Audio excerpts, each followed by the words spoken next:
একজন নারী প্রতিদিন আল্লাহ নামে একটি রুটি বানিয়ে নিজের দরজার সামনে ঝুলিয়ে রাখতেন। উদ্দেশ্য ছিল যে কোনো অভাবী মানুষ যেন তা খেতে পারে।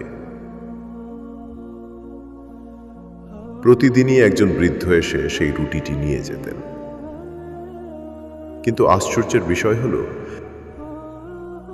তিনি কোনো দোয়া করতেন না, শুধু একটি কথাই বলতেন, তুমি যা করেছো তা তোমার কাছেই ফিরে আসবে। এই একই ঘটনা প্রতিদিন ঘটতে থাকলো। ধীরে ধীরে সেই নারী বিরক্ত হয়ে গেলেন। তিনি মনে মনে ভাবলেন, এই মানুষটা আমার জন্য দোয়া না করে সবসময় একই কথা কেন বলে? একদিন শয়তানের কুমন্ত্রণায় পড়ে তিনি রুটির মধ্যে বিষ মিশিয়ে দিলেন, যেন সেই বৃদ্ধ লোকটি শিক্ষা পায়। কিন্তু দরজায় রুটি ঝুলাতে গিয়ে হঠাৎ তার বুক কেঁপে উঠল। অন্তর থেকে ভয় জেগে উঠল। তিনি ভাবলেন,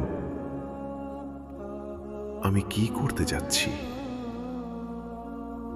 সঙ্গে সঙ্গে তিনি বিষ মিশ্রিত রুটি আগুনে পুড়িয়ে দিয়ে নতুন একটি ভালো রুটি বানিয়ে ঝুলিয়ে দিলেন। সেদিনও বৃদ্ধ এসে রুটিটি নিয়ে গেলেন এবং আগের মতোই বললেন, তুমি যা করেছো তা তোমার কাছেই ফিরে আসবে। কিছুক্ষণ পর হঠাৎ তার ছেলে দৌড়ে বাড়িতে ফিরে এলো। তার অবস্থা খুবই খারাপ, কাপড় ময়লা, চেহারায় ক্লান্তি। ছেলে বলল, মা, আমি অনেক ক্ষুধার্ত ছিলাম, সারাদিন কিছু খেতে পারিনি। পথে এক বৃদ্ধের সাথে দেখা হলো, তিনি আমাকে একটি রুটি দিলেন, আমি তা খেয়ে বেঁচে গেছি। এ কথা শুনে মায়ের বুক কেঁপে উঠল,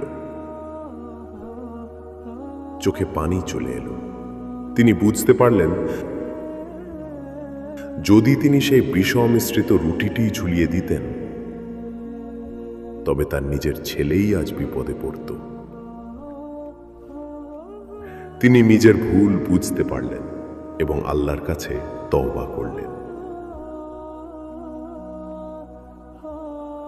শিক্ষা: আমরা অন্যের জন্য যা করি, ভালো বা মন্দ, তা কোনো না কোনোভাবে আমাদের কাছেই ফিরে আসে। কখনোই কারো ক্ষতি করার চিন্তা করা উচিত নয়।